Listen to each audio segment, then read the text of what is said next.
के मूलभूत गुणों के बारे में जानने के पश्चात आज हम कूलाम के नियम की चर्चा करेंगे।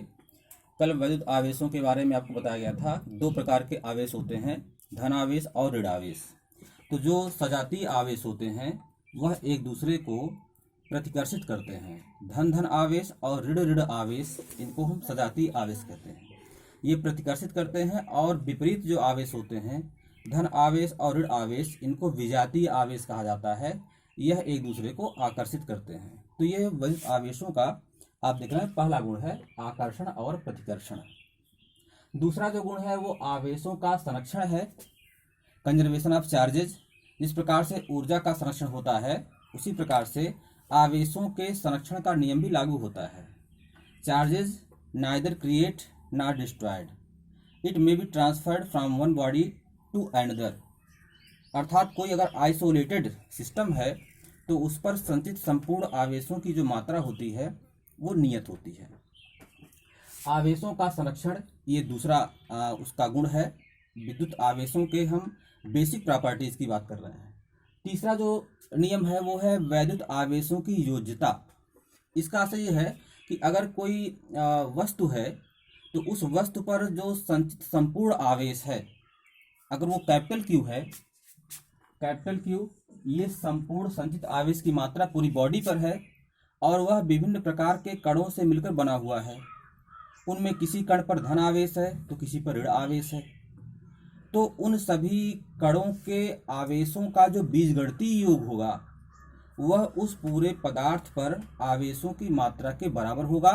दूसरे शब्दों में हम ये कह सकते हैं कि अगर किसी कण पर प्लस Q1 आवेश है, किसी पर माइनस Q2 आवेश है, किसी पर प्लस Q3 आवेश है, किसी पर माइनस Q4 आवेश है, एंड सो ऑन, इस तरह से।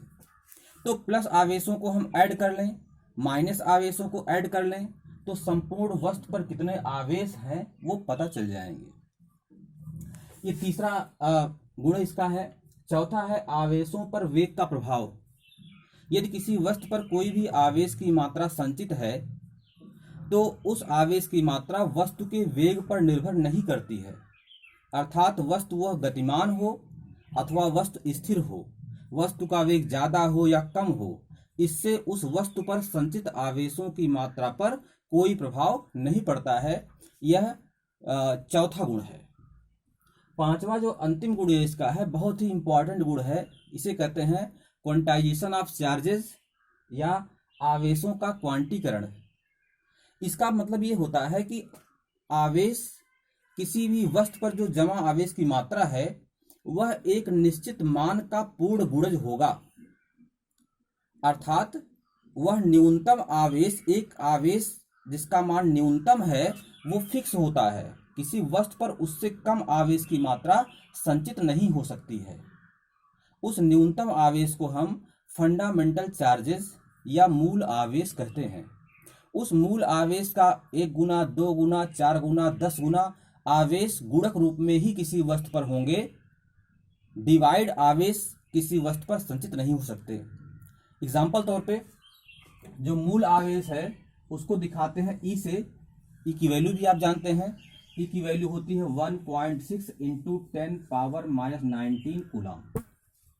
तो किसी वस्तु पर जो आवेश है वह या तो ई का 1 गुना होगा, मतलब ई होगा, या 2 गुना होगा, 3 गुना होगा, 4 गुना होगा, 10 गुना होगा।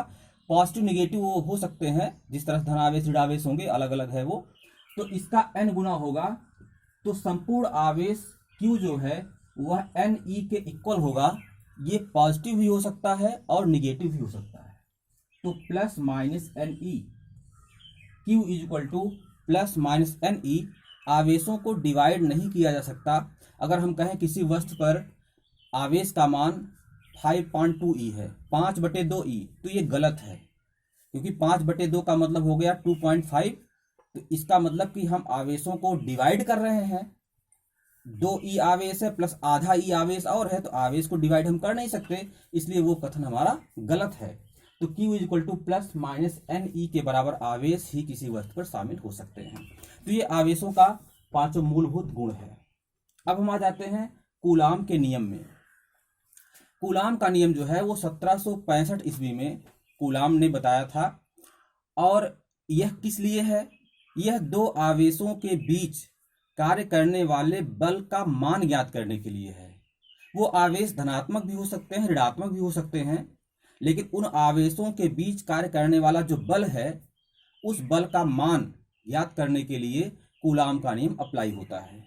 मान लीजिए एक आवेश हमारे पास यहाँ पर है, इस आवेश का मान है Q1, दूसरा आवेश यहाँ पर रखा है, इसका मान है Q2, और दोनों के बीच की जो डिस्टेंस है वो डिस्टेंस है R डिस्टेंस पर दो आवेश है। अगर ये दोनों आवेश सजातीय होंगे, मतलब एक समान होंगे, तो दोनों एक दूसरे को रिपेल करेंगे, दूर दूर बल काम करेगा। और अगर ये विजातीय आवेश होंगे तो इनके बीच बल आकर्षण प्रवृत्ति का होगा, एक दूसरे को ये आकर्षित करेंगे। तो ये तो दिशा का मान है, लेकिन इन दोनों के बीच बल कितना काम करेगा उसके संबंध में कूलाम ने बताया था कि इन दोनों आवेशों के बीच कार्य करने वाला बल जो होगा F, अगर हम इसको शो करते हैं तो यह दोनों आवेशों की मात्राओं के गुणनफल के अनुक्रमानुपाती होता है। यह प्रोपोर्शनल टू Q1 Q2, दोनों आवेशों की मात्राओं के गुणनफल के अनुक्रमानुपाती होता है, अर्थात आवेशों के मान ज्यादा रहेंगे तो बल का मान ज्यादा काम करेगा। और दूसरा, इन दोनों के बीच की जो डिस्टेंस होती है, दूरी होती है, इनकी दूरी के वर्ग के व्युत्क्रमानुपाती होता है, अर्थात यह प्रोपोर्शनल टू 1/r²।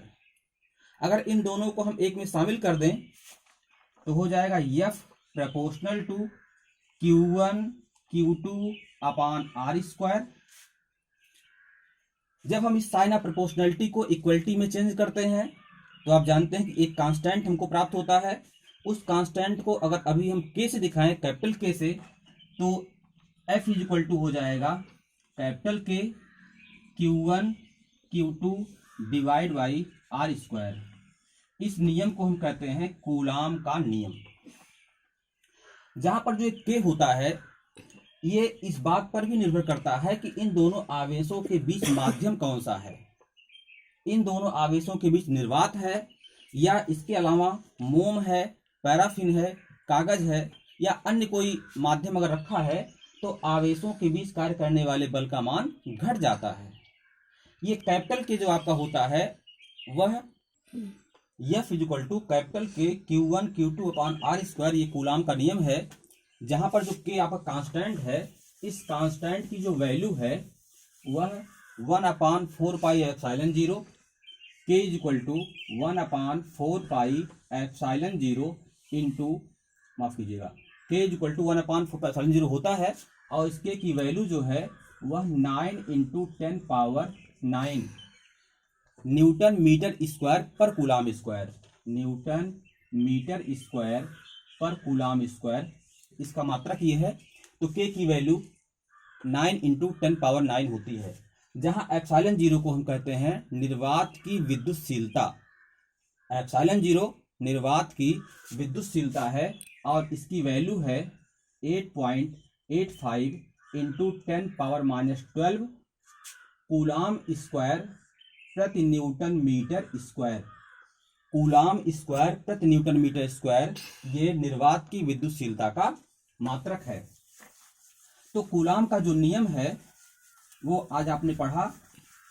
कूलाम का नियम दो आवेशों के बीच कार्य करने वाले आकर्षण या प्रतिकर्षण बल के परिमाण के बारे में बताता है। F is equal to 1/4πε0 into Q1 Q2/r²। यदि दोनों आवेशों के बीच निर्वात के अलावा दूसरा कोई माध्यम है तो उस माध्यम का परावर्तांक अगर कैपिटल K है, कैपिटल K माध्यम का परावर्तांक अगर K है, जहां पर K की वैल्यू निर्वात या वायु के लिए तो 1 होती है, अन्य माध्यम के लिए 1 से ज्यादा होती है, तो उन दोनों आवेशों के बीच कार्य करने वाले बल का मान घट जाता है। तो हमारा जो नया फार्मूला है वो इस तरह बनता है, F is equal to 1/4πε0 K, capital के यहां लगा देंगे आप, Q1 Q2 divide by r²। ये कूलम्स लॉ है, बहुत इम्पॉर्टेंट है। और इस कूलम्स लॉ का जो अनुप्रयोग है, इसका क्या इम्पोर्टेंस है, उस इम्पोर्टेंस को हम आपको अगले वीडियो में समझाएंगे।